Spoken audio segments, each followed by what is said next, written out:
Okay. Hi, welcome to Fiber Love Diary. I'm Trisha if we haven't met, and if we have met, welcome back. This is a bonus episode. Oh, goodness sakes. Oh, no. Almost. What was that?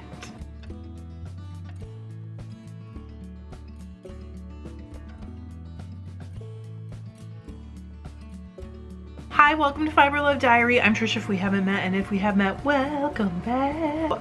Hi, how are you?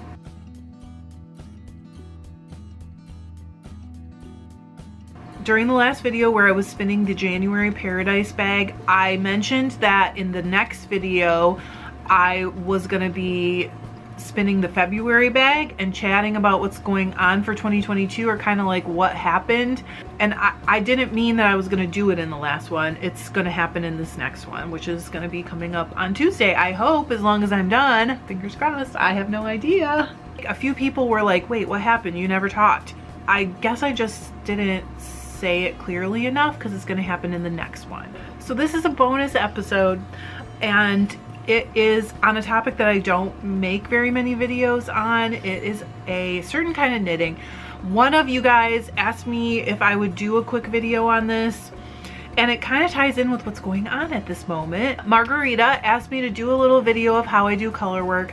So I have recorded some time knitting on this sock, and I figured that I would show it to you, and then I can kind of explain how this happened. So I didn't invent anything new, by the way. I know there must be people out there who knit in this same way, but I wanted to explain how I got there so that some of the tips make sense, I guess. And meanwhile, I am going to show you the first sock. Oh, sorry, babe. I'm going to show you the first warm-up sock from Sock Madness, because that's kind of like part of the puzzle, right? Last year, after Sock Madness, or actually right before the second to the last round, I was like, I can't do this because I'm driving myself crazy. I don't think of myself as competitive, but I got to this point and I was like, I think maybe I could at least, you know, be the one from my team that goes to the last round. And that, once I thought there was a possibility I might be able to do it, I was like obsessed. And I didn't want to be obsessed, and it was interfering with other things I was trying to get done, blah blah blah. You know, so I don't think of myself as a competitive person, but I think it's kind of clear that maybe I don't think of myself correctly. I don't know. So at that point I was like, I'm not good for these competitions. I'm not gonna do it again. But it's like childbirth, and you forget how much it hurts, and you forget what it feels like. Because I know, because it was the same when I used to do tour de sock, and I was right. So a couple weeks ago I was like, I think I'm gonna try this again. What I'm gonna do is like kind of clear the decks and really go for it if I'm going for it, which we don't know yet. A lot's gonna depend on what team I get on. Inevitably, Sock Madness involves some color work, and we have gotten the first warm-up pattern. Oh yeah, so the way it works, in case you want to do it, I think you can still register. I could be wrong. I think you still can. The way it works is you get on a team. We don't always know what the size of the team is going to be, and it's basically like a tournament. So each round they eliminate the last X number of people who don't finish, and so it's like I said, it's like a tournament. So the bracket gets smaller and smaller and smaller, and then at the end there is just one person from each team that goes up against all the other, like, fastest person from all the other teams. They win prizes and stuff, I guess. Also, there's a bunch of prizes that are given away to like different postings on the threads in the groups. Like, you get a team thread and we all post about each pattern and post our finished and all that stuff.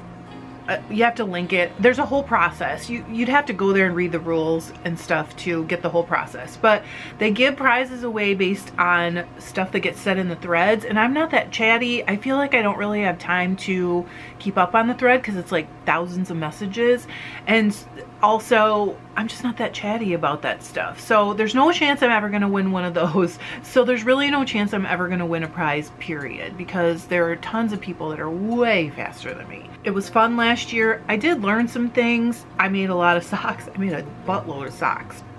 You get a lot of patterns, and they're really unusual socks a lot of the time. So that's why I'm gonna do it again.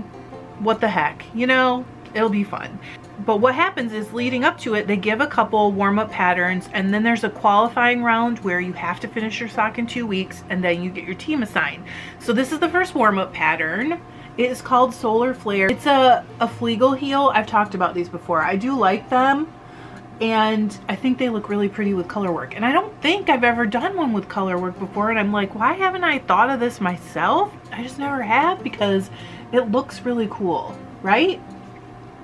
And because it's Colorwork, it's like the perfect sock to show you guys. I thought I would show what the one that I'm working on is going to look like, because when I knit Colorwork, I like to knit it inside out. That means I have to go back in time to about 2009 maybe, or 10. It was the beginning of summer, and I was like, hey, I really want to learn Colorwork. I don't think I had done it before.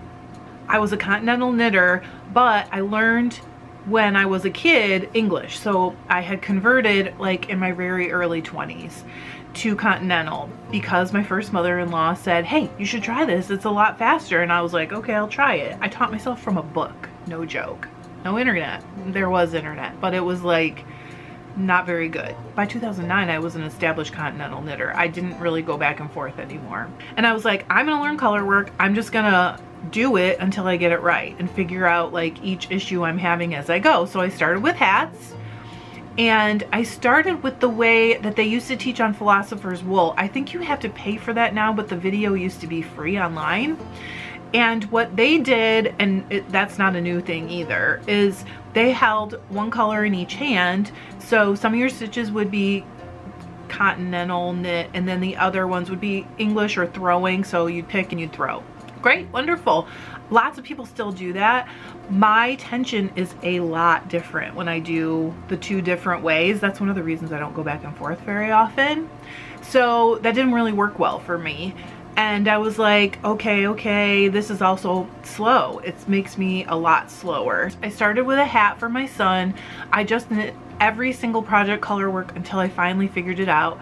I did Google some things because I felt like my floats were too tight. And if you don't know and you're being introduced to Colorwork right now, okay, the floats are where your yarn is carried across the back of the other colors that you are knitting. Isn't that pretty on the inside, by the way? A really common problem is that your floats are too tight. And what happens when when you have your floats too tight is, like, say my colored float is too tight, my black stitches will bunch up because they're being pulled together in the back by that tight float. And I Googled it and looked for different ways to change that part of my problem. So I didn't invent this either, but one of the subjects that I saw was to knit inside out.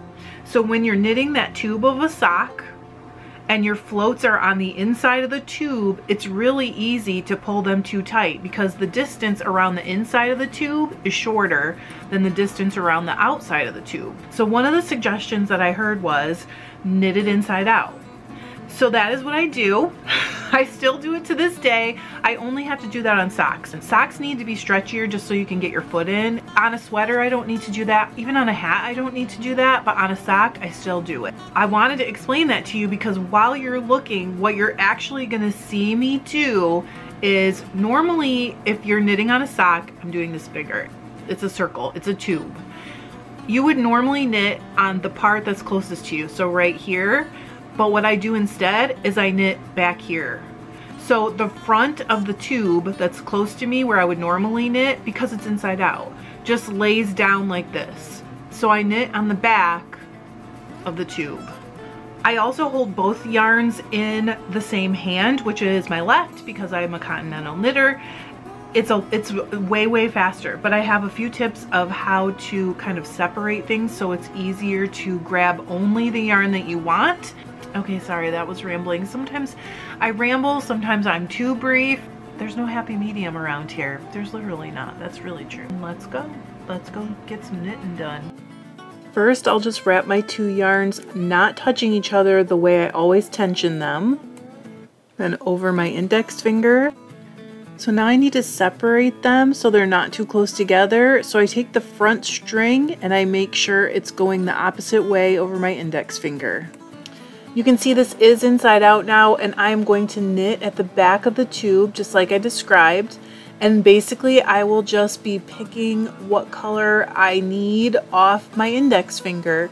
And you can also see a little bit that switching the way that that front yarn comes off makes it much easier for me to make sure I don't accidentally pick them both up or pick up the wrong thread. I'm actually just going to insert a couple minutes of just plain knitting here so that you can just watch how it works and how quick it is.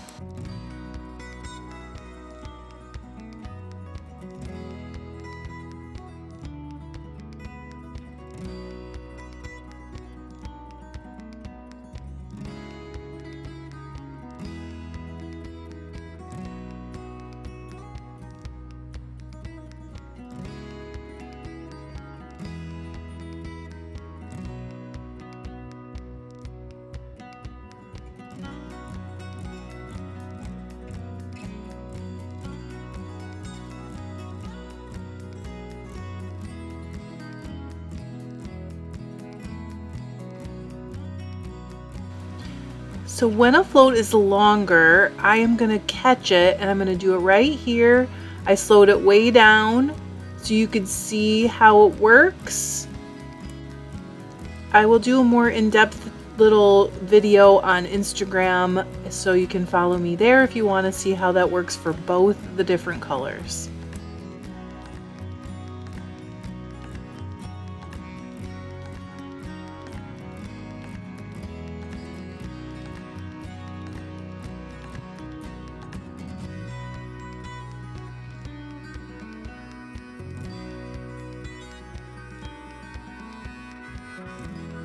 So there's a couple tips that I just want to give you guys.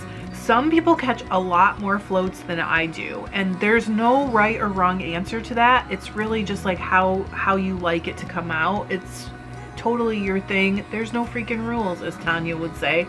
No freaking rules. You get to do it however you want it to be, which is part of what I love about knitting. When I am knitting, one of the things that I like to make sure I am careful of because of the float still is that if I'm knitting across a needle, I like to make sure that with my right hand, as I have gone through a bunch of stitches, I just kind of spread them out so that I can make sure that my floats aren't too tight still. So I'll maybe knit, I don't know, 8 to 10 stitches and spread it out a little bit. And that helps you keep your floats a little looser, and the tension on your floats is really the kind of the key to having your color work come out neat and the way you want it. Also, sometimes it looks messy when you're actually knitting it, but once you wash it and block it, the stitches kind of all settle into place and they look a lot neater. I don't know how this voodoo works, but don't despair if you're practicing and you're like, I hate how this looks. First, practice some, wash it, let it settle into place a little bit, and then decide if your technique didn't work or if it did work for you. Because I don't know how to explain it, but sometimes that yarn is just like resistant to setting into the color changes and setting into like the float setup configuration, whatever, and then you wash it and it gets wet and it sets like curls in your hair, and it's like, oh, this looks great, what happened? You know, you also get your tension evened out. And I just think don't make that decision about the technique until you've tried it, washed it, then you can decide, did this work? Do I need to do something differently? And that's why I would say just do a little bit. Like do, I don't know, a couple inches, see how you like it. Really, that's kind of how I did it when I figured out how I wanted it to go. There's one more tip I want to give you guys. If you want to try this and you like how it works, there are little tools that you can buy, little kind of like finger covers you can buy that will keep your yarns separate. I don't need to do this because I keep tension on my yarns and they just stay separate, but you could try it. I think there's one at Knit Picks. I'll find a couple and link them. There's like little rings and they have like loops on them and you can run your different yarns through the loops. But there's also this little kind of like a finger cot that you can wear, and it has little dividers. I do have one of those. I never use it. And it just keeps your yarns separate, and that's another technique you can use to keep from accidentally grabbing them both or grabbing the wrong one, which can happen if they're too close together or if they're both coming the same way around your finger. I hope this works for some of you guys. I hope it makes you want to give it a try because it is really fun and it does open up this like whole new world. I know for an English knitter it's like not as helpful, but the truth is Arne and Carlos have an awesome video for like dropping and picking up the other color. So I will actually look for it and see if I can find it and link it. I haven't seen it in probably 2 or maybe even 3 years, but I will look for it and I'll try to link it below, because if you're an English knitter and you don't want to mess with Continental, it is really good and I think it'll help you a lot. I'm so glad to have you with me on this unusual knitting tutorial. I feel like when it comes to knitting, I'm not like creative. I'm a pattern follower, and it doesn't mean that I'm not a good knitter. But you know, I'm not like an expert or whatever. I just have my own weird ways that I like to do things, but sometimes they help others. I will see you guys on Tuesday. Actually, I'll see you on Sunday for the live. I hope you're having a great week. Thanks. I love you. Bye.